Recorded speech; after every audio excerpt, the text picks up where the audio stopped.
Inzemo umuntu yubaha Imana agakorera Imana kubera ubuntu bw'Imana.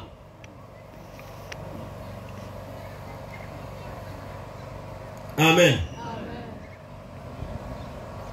Hari indirimbo ivuga ngo kwa neema kubwa kabisa tumekubaliwa na Mungu, kwa neema kubwa zaidi twapata kumutumikia.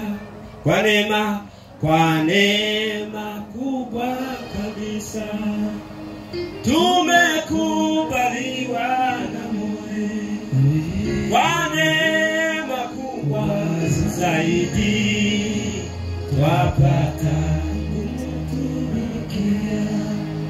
Kwa neema kubwa kabisa tumekubaliwa na Mungu, kwa neema kubwa zaidi twapata kumutumikia.